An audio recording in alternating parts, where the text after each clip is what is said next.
ابھی یہ کیس آیا طلاق کا، ایک خاتون کو طلاق دی ہے شوہر نے، بڑا ظلم کر رہا تھا، بہت نالائق، پھر طلاق بھی دے دی.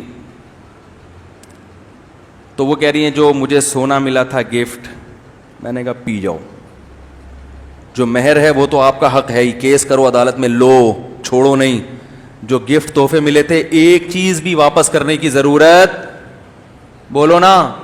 اگر آپ کو اللہ نے بہت دے دیا ہے اتنا کہ آپ کو ضرورت نہیں تو لے کے کسی غریب کو صدقہ کر دو. کمبختوں کے پاس بولتے کیوں نہیں بھائی؟ نہیں چھوڑو، نہیں چھوڑو. ظالم سے اپنا حق لینا سیکھو، ظالم سے، کیونکہ نہیں لوگے تو اس کے ظلم میں اضافہ ہوگا. اسی طرح میں مرد کو بھی کہتا ہوں، بلا وجہ عورت طلاق مانگ رہی ہے، اچھی بھلی زندگی گزر رہی ہے، خام خواہ میں اس کو دماغ خراب ہو گیا ہے، تو بولو پہلے مہر واپس کرو. صحیح ہے، جو میں نے اضافی گریوی میں تم پہ خرچ کیا سارا ریٹرن واپس. یہ نہیں کہ آپ آلو پراٹھے کو پیسے بھی واپس لے رہے ہیں، اتنا راشن کی بھی، یعنی جو کوئی بڑی چیز گفٹ دی ہو، کیونکہ وہ بھی پی جاتی ہیں. طلاق بھی خود ہی مانگ رہی ہیں اور چیزیں بھی پی جاتی ہیں. نہیں چھوڑو. میں نے کہا لے کے کسی غریب کو صدقہ کر دو، تمہارے پاس نہیں چھوڑیں گے. اسی طرح میں وراثت کا بھی کہتا ہوں، جو بھائی بہن کو وراثت نہیں دے رہا تو میں ان بہنوں کو کہتا ہوں وراثت لے کے کتے کو کھلا دو، اس کے پاس بولو بھائی نہیں چھوڑو، کتے کو کھلا دو، یہ ثواب ملے گا. کیونکہ جانور پہ بھی رحم کرنے کا کیا ملتا ہے، کیونکہ یہ انسان نما جو کتا ہے نا، مرد کو تو اللہ نے خرچ کرنے والا بنایا ہے، وہ تو اپنی جیب سے بھی عورتوں پہ خرچ کرتا ہے، وہ دبا رہا حصہ، چاہے اس کی اتنی بڑی داڑھی ہو، چاہے اس کے ماتھے پہ بہت بڑا محراب ہو تہجد کا. وہ خواتین کے فون آتے ہیں، میرے میاں حج کر کے آ رہے ہیں، سوری میرے بھائی جو ہے حج کر کے آ گئے، عمرہ، اتنے نیک ہیں، مجھے ان سے مانگتے ہوئے شرم آتی ہے. میں نے کہا اس بے شرم کو شرم نہیں آتی کہ بہن کو مانگنے پر کیوں مجبور کر رہا ہے؟ عمرہ پہلے ضروری ہے، یہ وراثت پہلے دینا ضروری ہے. پتہ نہیں کس طرح کے عمرے ہو رہے ہیں ان کے، میری سمجھ میں ہی نہیں آ رہا. اس دفعہ کئی لوگ حج پہ گئے لوگوں کے پیسے کھا کے، ان کے ذمے لوگوں کے پیسے تھے، وہ نہیں دے رہے تھے اور بیٹھے ہوئے کہاں تھے؟ حج پہ. میرے پاس کالز آ رہی تھی، میں نے کہا عجیب اسٹائل ہے بھائی، سمجھ میں آنے والا اور معافیا مانگ کے جا رہے ہیں. بھائی کسی کا کوئی لین دین ہو تو معاف کر دیں. آپ بولو میں نہیں معاف کر رہا، میں نہیں. میرے پاس ایک دفعہ فون آیا کہ بھائی مفتی صاحب کوئی مسئلہ ہو تو معاف کر دیں، میں حج پہ جا رہا ہوں. میں نے کہا 500 میں معافی ہوگی، فری پکڑ میں نہیں ہوگی. 500 روپے کا بیلنس ڈال دو معاف. کہہ رہے مذاق کر رہے ہیں. تو میں نے کہا آپ کون سا سیریس ہیں؟ آپ بھی تو مذاق میں ہی معافی مانگ رہے ہیں نا. اگر سچی مچی کی معافی ہوتی تو سب سے پہلے بہن سے معافی مانگتے. بہن جو طارق روڈ کی 2 دکانیں اصل میں تمہاری ہیں ایکچولی. میں نے آپ کا کیا بگاڑا جو مجھ سے معافی مانگ رہے ہو بھائی؟ نہ میرا آپ کا کبھی پھڈا ہوا، نہ میرا آپ کا کوئی ایسا معاملات ہیں. خام خواہ کے تکلف، فلاں سے معافی، فلاں سے. اس سے مانگو جس کا حق کھا کے بیٹھے ہوئے ہو، پھر مزہ بھی آئے. وہ شاعر نے بڑا پیارا شعر کہا نا کہ سنا دوں کہ ہم کو دیکھ کے شرما ہو تو شرمانے کی داد بھی دیں. وہ اپنی محبوبہ سے کہہ رہے ہیں کہ ہم کو دیکھ کے شرما ہو تو شرمانے کی داد بھی دیں. آئینے میں دیکھ کے خود کو شرمانے سے کیا ہوگا؟ انڈیا کا جوان آدمی ہے تو بڑی پیاری شاعری کرتے ہیں وہ. تو انہوں نے کہا ہم کو دیکھ کے شرما ہو تو شرمانے کی. خاتون سے اپنی محبوبہ سے کہہ رہا ہے کہ ابے ہمیں دیکھ کے شرم آئے تو کچھ ہم داد بھی دیں، ماشاءاللہ بڑا اچھا شرما. شیشے میں دیکھ کے خود ہی شرما رہے، اسی پہ خوش ہو رہی ہے.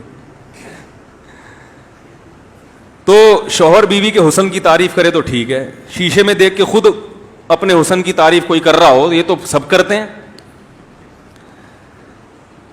تو جس سے معافی مانگنی چاہیے اس سے حاجی لوگ معافی نہیں مانگتے. ابا سے نہیں مانگیں گے. ابا آئندہ سے میں جو آپ کو میں نے ستایا، تمیز سے بات نہیں کرتا تھا، آئندہ میں آپ کی خدمت کروں گا، مجھے معاف کر دو. اور دیکھو آپ حج کے بعد انشاءاللہ میرے لب و لہجے میں نرمی پیدا ہو چکی ہوگی. یہ معافی ہے شرعن معافی. ماں سے معافی مانگی جائے. اور ابا اگر اولاد کے ساتھ زیادتی کر رہے ہیں تو ابا کبھی معافی تو نہ مانگے، لیکن بتا دیں گے بیٹا ٹھیک ہے جو کچھ ہوا اگنور کرو، آئندہ میں انشاءاللہ خیال کروں گا، یا اور کسی طریقے سے اس کو خوش کر لے. تو سب ٹوپی ڈرامے معافی کے نام پہ چل رہے ہیں، تکلفات. تو کوئی آپ سے فون کرے نا معافی، بولو 500 کا بیلنس ڈال دے معاف، سب اگلا پچھلا معاف, ٹھیک ہے نا, نہیں ڈالے گا نہیں ڈالے گا وہ. تو ظالم کا میرا موقف ہے یہ کہ جو توبہ کرنے والا ہو اس کے لیے نرم ہو جاؤ, اس کو چھوٹ دو. توبہ کر لی نا کسی نے تو اللہ بھی چھوٹ دیتا ہے, اس کو چھوڑ دو. جتنا اس کے ساتھ نرمی کا معاملہ کر سکتے ہو کرو, لیکن جو کم بخت ظلم کر رہا ہے اس کو چھوٹ مت دو. لوگ کہتے ہیں بھائی اس سے تو اور ظلم بڑھے گا اس کا. بھائی معافی کرنے سے بھی ظلم کا امکان بڑھ جائے گا. اگر آپ میں طاقت ہے, طاقت نہیں ہے تو ایک الگ بات ہے. اگر قوت ہے انتقام لینے کی تو پھر لو انتقام. طاقت اگر ہے, نہیں ہے تو پھر تو ظاہر ہے کمزور آدمی تو خام کھا کے پھڈے کرے گا تو اور پٹے گا. وہ ایک باریک سا آدمی جا رہا تھا, ایک موٹے نے اس کو دھکا دیا نا, مذاق کیا, وہ بیچارہ گر گیا نیچے. مذاق بہت برا لگا اس کو. اس نے کہا میں بھی اس کی ٹھکائی لگاتا ہوں. جب اٹھ کے دیکھا یہ تو اتنا بھاری بھرکم ہے, تو اس نے کہا یار اگر میں نے اس کو انتقام لیا تو 3 دھکے اور دے گا پھر یہ. تو جو باریک لوگ ہوتے ہیں ان کا دماغ, ساری طاقت ان کی کہاں ہوتی ہے؟ دماغ میں ہوتی ہے. تو اس نے کہا کہ میں اس سے بولوں گا تم نے مذاق کیا ہے, تو وہ کہے گا ہاں میں نے مذاق کیا. تو میں کہوں گا چلو مذاق تو چلتا ہی ہے, ٹھیک ہے نا, ایسے کر کے اپنی شرمندگی چھپا کے نکل جاؤں گا. تو اس دبلے نے اس موٹے سے پوچھا, سب لوگ منظر دیکھ رہے ہیں, دبلے نے مجھ سے پوچھا آپ نے سنجیدگی میں دھکا دیا ہے یا مذاق کیا ہے؟ اس نے کہا میں نے جان کر سنجیدگی میں دھکا دیا ہے. تو یہ ہوشیار دیکھو کہہ رہے اچھا ہوا ورنہ میں اس قسم کے مذاق برداشت نہیں کرتا. نکل گیا فوراً. اچھا ہو گیا جان بوجھ کر کیا ہے ورنہ میں اس قسم کے مذاق کیونکہ جو باریک آدمی ہے نا اس کی ساری طاقت کہاں ہوتی ہے؟ دماغ میں ہوتی ہے. اس کا دماغ سب کچھ پی رہا ہوتا ہے. تو ظالم کے خلاف بشرطے کے طاقت بھی ہو. یہ طاقت کا لفظ لگا ہوا ہے, ورنہ زیادہ فنٹر گیری اچھی چیز نہیں ہوتی. اللہ نے قوت دی ہے تو لڑو, حق نہیں چھوڑا کرو اپنا.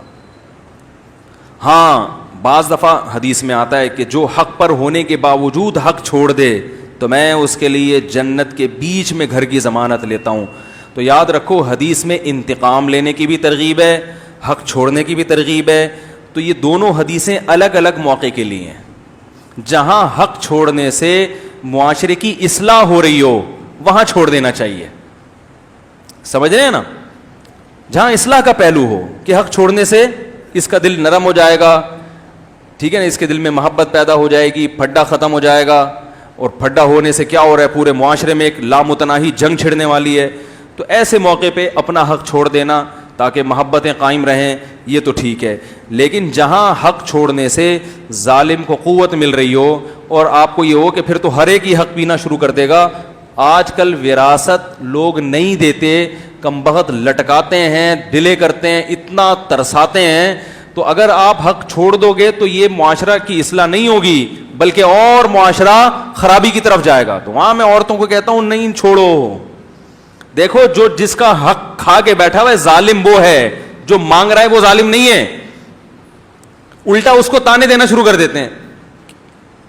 دیکھو مالک مکان آپ کے گھر آ جائے کرایہ لینے کے لیے, آج کل جو سیزن چل رہا ہے نا وہ یہ چل رہا ہے, کرایہ دار کے گھر آ گیا, پہلی تاریخ بھی چھوڑ دی, دوسری بھی چھوڑ دی, 5 تاریخ کو آیا کہ اب تو تنخواہ مل چکی ہوگی. 2-3 دفعہ ایسا کریں گے, کرایہ دار پتہ کیا کہے گا, ابھی کرائے کا ٹائم آتا ہے اور گھنٹی بجا کے کھڑا ہو جاتا ہے. دیکھو لالچی آدمی ہے. تو لالچی آپ ہو کہ آپ نے 5 دن کیا کر دیا, ڈیلے کر دیا. تو یہ عجیب کہانی ہمارے معاشرے میں چل رہی ہے. جو جس کا حق ہے وہ مانگنے پر آئے تو اس کو لوگ لچڑ بھی کہتے ہیں, نیبو نچوڑ بھی کہتے ہیں, لالچی بھی کہتے ہیں. جو نہیں دے رہا, جس کا فرض بنتا تھا کہ بھئی خود جا کے دے دیتا, اس کو لوگ کچھ نہیں کہہ رہے ہوتے. الٹی کہانی چل رہی ہے.